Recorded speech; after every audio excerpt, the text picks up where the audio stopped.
That's on the video. Okay. What is a difficult challenge you have had to overcome? I got married, and within a few weeks of being married, about a month, I got sick. 2 3 weeks, months later, I wound up in the hospital.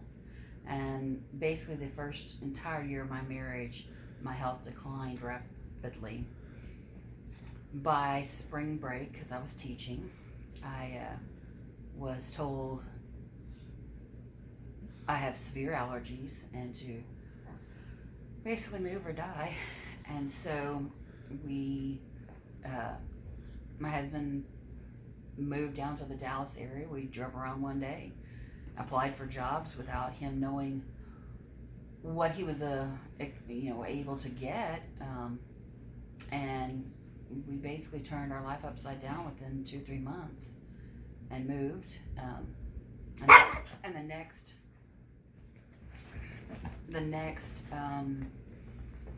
year and a half I spent at the doctor's almost every month, and sometimes 2 or 3 times a day, trying to figure out what was going on and how to heal myself.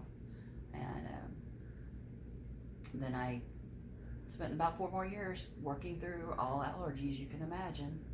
And now I figured out how to live with it. There is no cure, but I'm maintaining.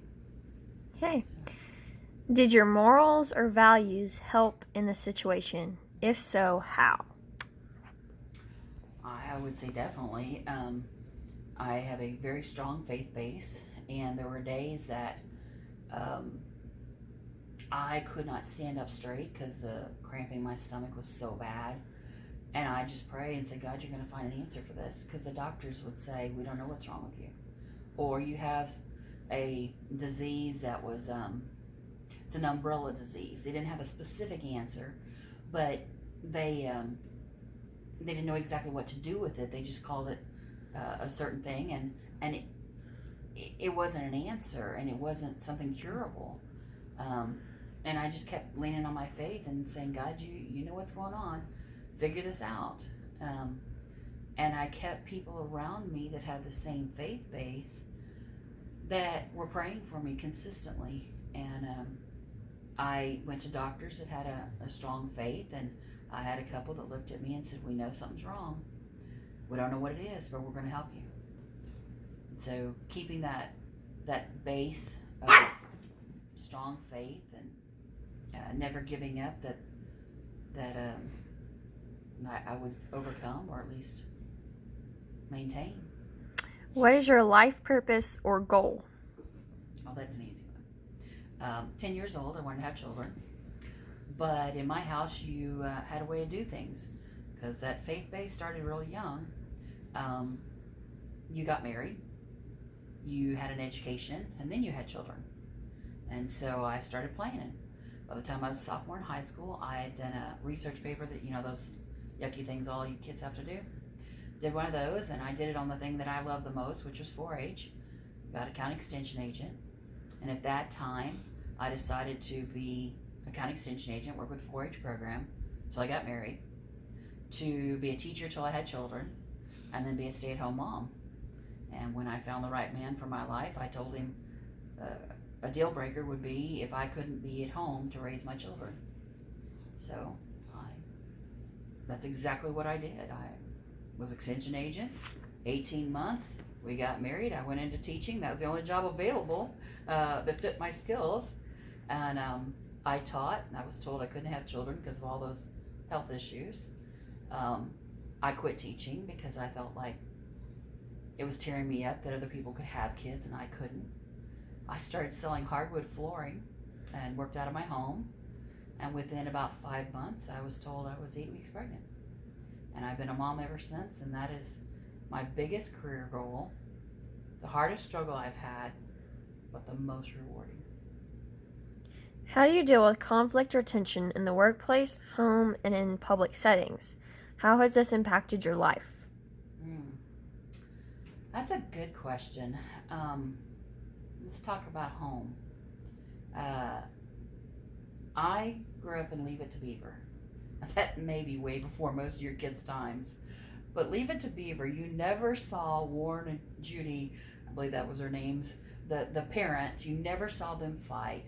Oh, they might have had a disagreement and they talk kind of like, oh, honey, don't do that. Okay, honey. That's how my parents were.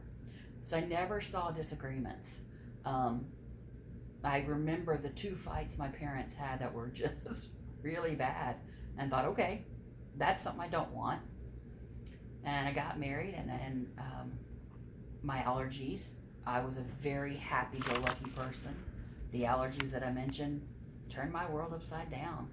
And I became Dr. Jekyll Hyde. I'm sweet, innocent, great. Allergy hits me and I'm throwing a blender at him. And we joke around. The first fight we had, they said, why'd you throw a blender? I said, because the knives hadn't come in yet. I didn't have any other gifts, wedding gifts at that time. And we joke about it. I didn't know how to disagree with my husband. I didn't know how to fight. I had never fought. I was always a happy-go-lucky person. So I've had to learn how to work through and have disagreements, and there's been a lot of faith-based with that. Tony Campolo has some great Christian parenting and adulting guides, if you will. I've talked to a lot of adults around me. What do you do with your husband? What do you do? How do you disagree? And I've been a teacher all my life, and I believe education is important. So I go and ask questions, and I learned that you're going to blow up. You're going to have an aggressive moment, if you will. It might be where you say some words that you don't really mean, but you sit down, you take the time, and you talk it out. You apologize for the things that you did that weren't so great, and then you make a committed effort to make a change. In the workplace, what I found works best is walk away, count to 10. I may have to walk around a long time before I cool down. But don't say anything till you're in a better place, because words hurt. They always said sticks and stones may break my bones, words will never hurt me. Lie, lie, lie. I could tear you to pieces with my words, and I know that. And as I've gotten older, I've learned that that's not the right way. I want people to look at me and go, she was blunt, she said it how it was, but she was fair, and she had a big heart, and she never attacked. She wanted to see the good in people, and for people to see the good in her. So, how do you deal with conflict? Depends on the situation, but always sit down, talk it out, and then work to improve so that you don't get in that conflict again. Thank you.